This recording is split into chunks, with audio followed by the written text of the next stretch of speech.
Good afternoon, Erath County. Today is Thursday, April 11th, and I'm Haeley Carpenter. Today I'm here with three members of the eSports Overwatch 2 team, Bradley Thomas, Nick Crawford, and Bryson Reagan, who won their semifinals match, sending them into their conference finals. I was lucky enough to watch their winning match against Doane last Thursday. Guys, congratulations. Can you tell me a little bit about how y'all got into esports? Yeah, I've told Patrick about this before, but I actually DM'd the Instagram account whenever I was a senior in high school and said, "Hey, do y'all have a Super Smash Bros. Team?" I didn't get a response because it was during COVID, so it wasn't like it was their fault. But this is actually Overwatch is the very first competitive game I ever played back when it came out in 2016. I got a gaming computer to play it at a competitive level, and I was pretty terrible. But once I got to college and met them, and we started playing together, we just had really great cohesion, and that's how I got into Overwatch, playing for the school. All right. As for me, man, we have to go back to when I was 7. I watched my dad play games, especially on the Wii. And when I was playing baseball, if I performed well, I got to play games. And soon enough, my dad bought Mario Kart for me, and that's where the competitive setting came in for me. And then pretty much from there, I've been playing competitive games. And soon enough, junior year, yeah, junior year of high school, I started watching Overwatch League and very competitiveness games, and I've just been playing esports since. Yeah, I have a kind of similar story as of Bradley. When I was 5, my mom had a SNES whenever she was a kid, brought it out, and ever since I could, hold the controller, I've been playing games. I came here during COVID. I didn't really know anything about esports, but one of my good friends, his name is Lane, um, over my sophomore year, like the summer, we found out about esports, and the first meeting we showed up and we wrote our name down to play Valorant. And I've been here ever since playing Valorant, playing Overwatch, meeting great people, doing great things for this club, and watching it grow. So, y'all's teamwork and your communication is next level. What goes into working on your teamwork and how y'all work together and everything like that? I think a lot of it is the fact that we all just know our roles really well. For example, Parker, our other DPS, he's great at just doing his own thing. He doesn't need a lot of direction or a lot of input. He'll usually just kind of make the correct play on his lonesome, and give us kind of an opening to push in the rest of us as a group of four. Um, and then Bradley is really good at calling the macro of the game, kind of saying, okay, guys, going into it, this is what we're going to try to do. And then Nick is the tank, will kind of call individually, okay, guys, we're going to go through this choke point, we're going to push this person, all of that stuff. And so we all just kind of play our roles really well. We don't overcom, we try not to undercom. And so we just kind of, our personalities line up in a way that made it perfect for all the roles that we play, I feel like. Um, I would take it like Bryson said. He's exactly what I was gonna say. We came from high skill level. I would say we all have our roles. We play very well together, and playing as a team, it's very well. With me shot calling, I think we understand what to do when I shot call, and that's where also we come in for practice. We practice calming people, who to dive, who not to dive, which plays to run, and that's all I got. Yeah, our communication and teamwork is like next level. I would really say that I'm not the most like mechanically gifted or I don't have the best aim wise on the team. We have Bradley, we have Bryson, we have Parker, we have almost everyone on our team is hitting shots like they're Michael Jordan, and but I'm really just the guy that facilitating things. Down low, trying to do things and make plays, call some plays, and really it just comes down with positioning, how to play around your team and how to play around everyone, and just like our chemistry and how we you know interact outside of the game also helps and is a big part of why we're so good, because I hang out with Bryson and play games with these guys almost on a daily basis. So, can you each tell me a little bit more about your specific roles within the game? Yeah, so I play DPS. I would say I play kind of our main DPS in a way, in terms of I'm a little bit more in the back line and with the team. Parker, our other DPS, plays Genji typically. He'll play some Torbjorn every now and again or some Reaper. But with that role, he's typically going to try to push in the back lines, disrupt them, so that we can come in from the front and have an easier time without them all five being paying attention to what we're doing. So like I said, I'll try to stick a little bit more with the team or get an off angle to create pressure. But as the DPS, it's really just all about at the end of the day getting picks or at least applying pressure to where the enemy team can't do what they want to do. For me, I'm the support. I keep my team alive. Um, I play Ana, Kiri, and Bap. As Ana, I keep my team alive with throwing bio grenades, which heals everybody, or I hit the enemy and they don't get healing at all. And that creates an opening for a DPS player such as Bryson and Parker, and they go in and they get the kill. For a tank, it's a lot different than DPS or support. It's kind of there's only one person in that role instead of DPS or support where there's two. So it's really all on the tank because you're probably the biggest target. You're about like I don't know 7'5", 7'8", like Yeah. giant person, and you have like about 800 or like 1,000 HP. So it's your job to be the first one in, creating these off angles and creating these positions for your supports and DPS to thrive and work together. It's kind of like if you ever played basketball or football, like a center, you're kind of shot calling like the mid round, and you're wanting to, help your team and give your team openings to score. That's really cool that you all have like different roles and that you all work together like that. I mean, it is the definition of a team, and y'all are very good at it. So, this nice little lounge that we're in right now, it's pretty cool. So, can you tell me a little about how like the lounge helps you guys work as a team and get to know each other, not just practicing, but like outside of the game as well? Yeah, absolutely. It helps in a ton of ways. It's great having things like Discord to where you can be able to talk to people whenever you want, but it's different whenever you're there in person. There's a certain level of camaraderie that we have, and all of the teams. It definitely lifts you up. It's multiple things. I feel like if you're negative, it's a little bit harder to kind of have a negative mindset whenever you're around people actually in person as opposed to online. It's a little bit easier to get in a more negative mindset. And then if we are having an off day, like for example, even though we played great in our last game, we had kind of a slow start, and we were able to look at each other and say, guys, what are we doing? We need to turn this up. We need to play how we normally play. We need to have our normal energy. And I feel like because we were all in here in person, we know each other as well as we do because we're in here in person. We were able to take that criticism, even if it was directed at somebody, and take it well, and then implement that into our gameplay. And from then on, we had great energy, and we usually do. And yeah, just all of us being in here together, it's a compounding experience with the energy, as opposed to online where everybody's kind of doing their own thing and there's not much that you can do about it. We all come together and feel the most like a team whenever we're here together in person. I want to say one thing. I love this lounge. The best thing I think it's ever been created here at Tarleton. I pretty much come in every day just to get my teamwork up with my teammates. And like Bryson said, I think we have a very nice setup. And us being here, I think, gives us a huge opportunity to work better together than just being in Discord and just sitting at our own computers at home. And that's also comes from esports. Also, when you play in like seeing everybody in person, you get that energy of like, okay, I have a team behind me. I can do something, and I'm so grateful for this. Honestly. Yeah, speaking about the lounge, I remember when we didn't have the lounge, my first like year or two in the club, and not having the lounge was a lot different. We would play our games nightly from our own dorms. We wouldn't really meet in person unless like it's after a game, and it was kind of different to now it is now, where you're online. It's easier to get tilted. You don't know what your teammates are doing. It's just your level of disconnect. But thanks to Patrick and all the great work our club has done to forward and get a lab, having it now is just amazing. Like another level of things that just elevate our play. Just being able to look over whenever you're playing and see your teammates right next to you, it just helps your mental, helps your just anything like your play. I can just look over at Bryson or Bradley and be like, yeah, I need to step up. I need to do what I need to do so we can win. And it just feels like you're in the trenches with your homies, trying to run it up and get it done.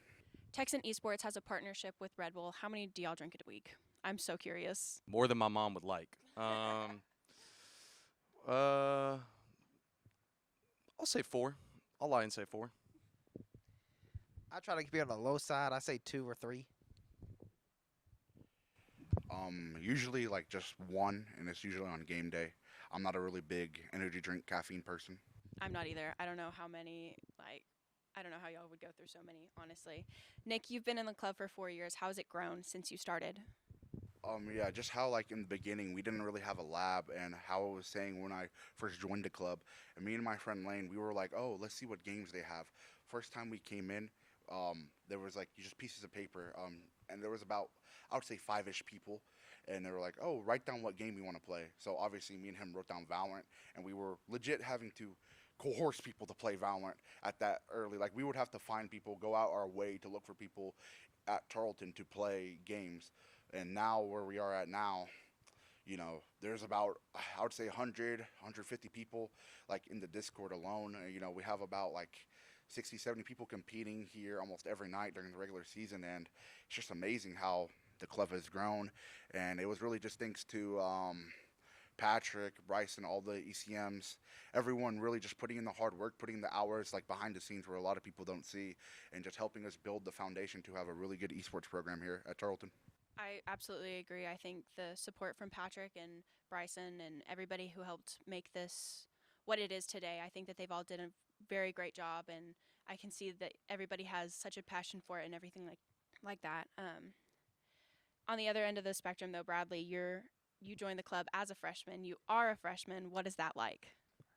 As a freshman, it was pretty exciting coming to Tarleton. When I was a senior in high school, I wanted to go to a school that had esports, like strictly that had esports.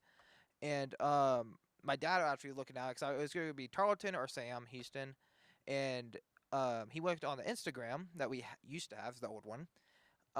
And he saw Goatman, which is a very old player we have. And I was like, wait, I want to do that. Like that's a team I could have, and I could play Overwatch. And here I am. I'm playing Overwatch. But coming in as a freshman, everything's really new compared to high school. It was very, very different. And then also coming in here for the first time, I was very, how do I put this?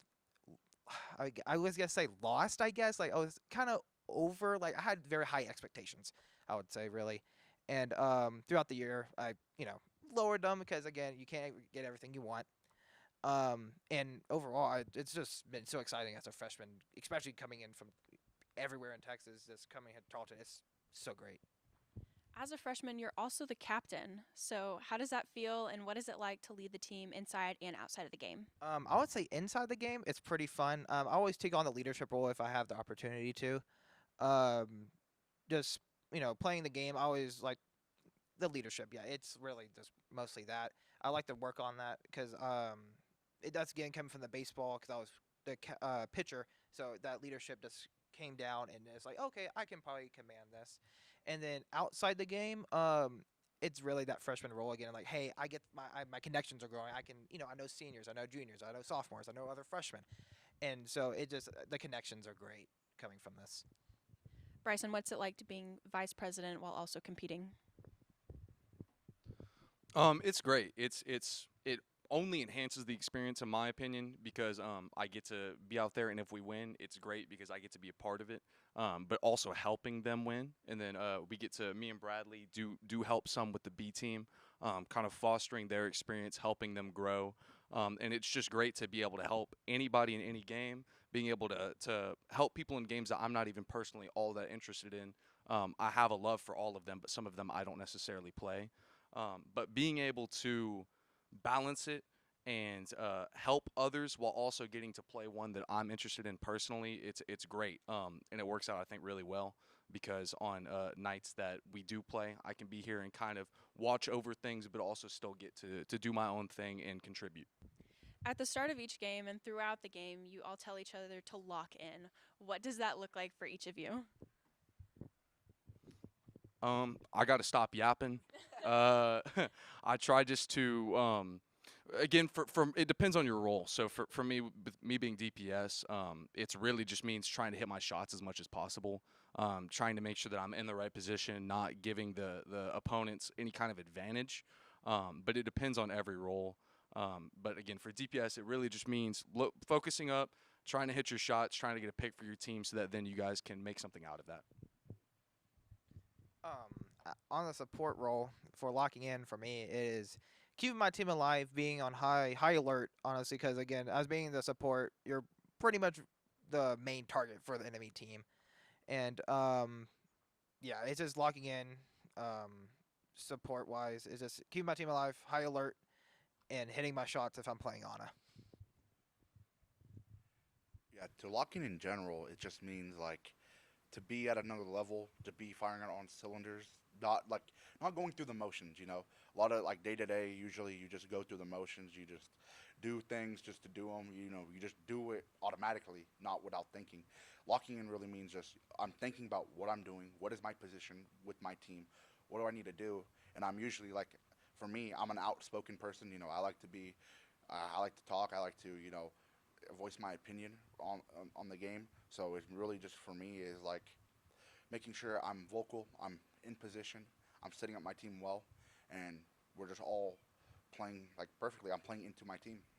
Nick, you brought so much energy during the match on Thursday. How do you keep up the energy? How do you stay positive? How do you bring everybody else's vibe like up to cloud nine essentially? And how do you stop from the negative thoughts, or like how do you handle whenever things get hard? Because things got a little bit rough there at the beginning, but y'all came back, and I think a lot of it was because of Nick's energy. So how do you go about that? I mean, it really helps that I'm just a kind of a veteran at this. I've been doing this, for about 4-ish years, and just knowing that I've been on a bunch of teams where, you need energy. You need to. There's always has to be someone that's outspoken. When you're on a team, there's really like there's people that they do what they need to do.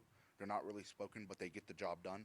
And there's usually people that speak and are supposed to be outspoken to do things and help elevate the team. Because if like, let's say for like basketball, for example, if you're a shooting guard or like a small forward, you're supposed to like just play the game, shoot the basketball, get set up in these plays.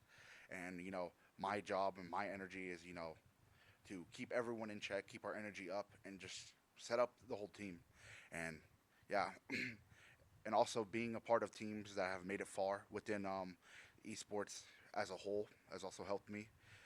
Just knowing that like the stakes are on the line, and with enough energy and with the right morale, we can do it. We can overcome any obstacle within just playing. Bryson, during the match, it was 2-2. You're going into the last map. What was going through your head at the moment? I knew without question we could do it. Just again, I don't know what was going on.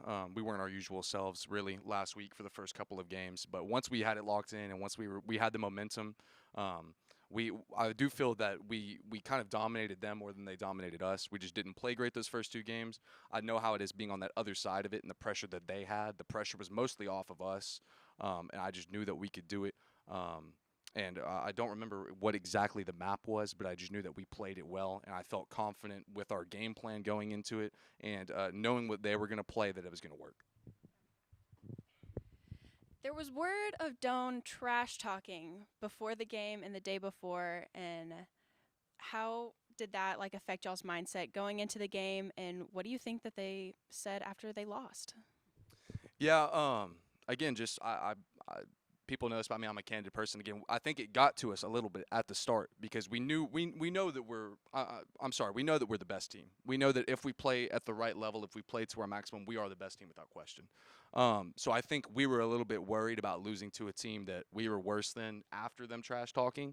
But once we had the energy up, I think we all just felt like, are we going to let these dudes get away with this? Are we going to let them trash talk us and prove them right? And we just had to prove them wrong. We had to let them know. Going through my head, I was the one who called it out. I was like, wait, I don't think I heard them right. I had to go back and watch it, and yeah, they did say it. And I'm like, I told the guys, I'm like, we really rather lose to this? Like, this is who we're going against? Like, there's no way. And I mean, I took that on a personal level. And the first two games, I'm like, okay, these guys are good. I'm like, and then Nick gave the glorious speech of a lifetime, and I was like, okay, this guy got a point. We gotta show up and lock in. Hearing that they were trash talking, for me, I take almost any opponent like the same amount of level. I always give it my 100%. They could be all just brand new at the game or top 500 at the game. I'm gonna still take them as the same enemy at the end of the day. And them trash talking is just sucks for us. And it kind of sucked when we were down 2 maps. It was kind of like, dang, are we gonna let these guys prove us right like they said? But as soon as we we're getting our stride, turning on the jets, it was clinical. And yeah, I don't really like trash talk. Doesn't really bother me much. So it's just all really love and respect. Like at the end of the day, we're all like competing for the same thing. Yeah, I mean, y'all absolutely proved them wrong. Y'all fought so hard, and they didn't stand a chance once y'all got it together, really and truly.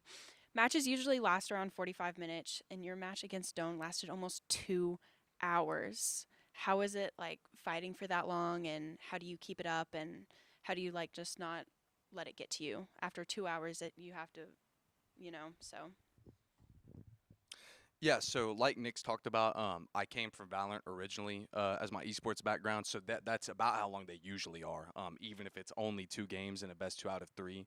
So like Nick was saying, us kind of having some playoff experience on the team and some like extensive series experience, it wasn't anything too out of the ordinary, especially with the fast-paced nature of Overwatch. It didn't even feel like it was 2 hours at all.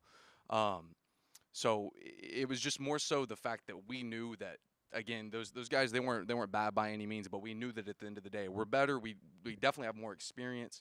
We've been in this situation before, and again we kind of were beating ourselves at the start. We knew that once we had it turned up, there was nothing they could do about it. So I would say I'm playing for Overwatch for 6 years.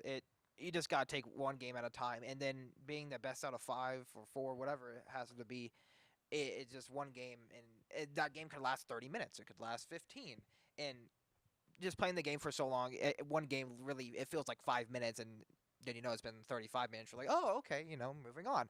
And every time I play Overwatch, I usually do a session about 6 to 7 hours. So 2 hours is just like, oh, okay. it's nothing, Bradley. Yeah. Yeah, with the experience coming from Valorant, being on the Valorant B team as of right now, and playing on a bunch of our Valorant teams in the past, just Valorant is a game where it takes a lot of hours. I've been in a BO5 before, and it lasted about 4 or 5 hours. I've been in best of threes that have lasted from we got there at 8, and it's about to be 11 o'clock. We're about to be kicked out the student center.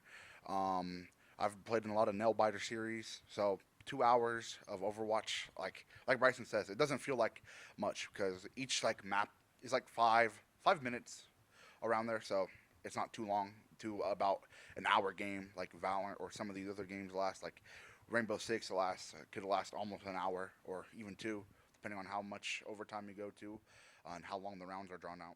Play your first finals match tonight against Concordia University in Nebraska. What can we expect from the game?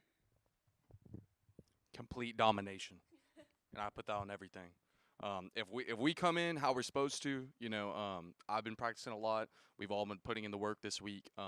If we come in how we should, I don't think that there will be any questions to who's the better team. Against Concordia, we did 3-0 in last time we played, but again, that gives them an opportunity to know what we play. I feel we can do pretty well against them. It's going to be a competitive match no matter what happens, because again, it's finals. Everybody's locked in, ready to go. But I think we can win pretty easily if we just, like Bryson said, if we come in like we against the Tigers the last 3 matches, they have no chance. Being in multiple finals for a couple games in my time, just knowing that coming in with the right mental confidence and just overall play, I think we can definitely do this and hopefully make nationals. I'm loving the confidence. I think that y'all are more than capable to do it. To watch these guys and the rest of the Overwatch 2 team to play tonight at 7, follow Tarleton E-sports on YouTube or to watch it live, or follow their Instagram for updates. Thank you again, guys, for joining me, and good luck tonight and the rest of finals and hopefully making it to nationals. This has been a production of Texan TV News, a product of the Texan News Service from the Tarleton State University campus in Stephenville, Texas. You can follow the Texan News Service on Facebook, Instagram, and X, and check out our website at www.texannews.net for all your latest campus, local, and state news. Today's interview was produced by the Texan TV staff. Be sure to let us know your thoughts and opinions about today's interview in the comments below. Have a wonderful day, Texans.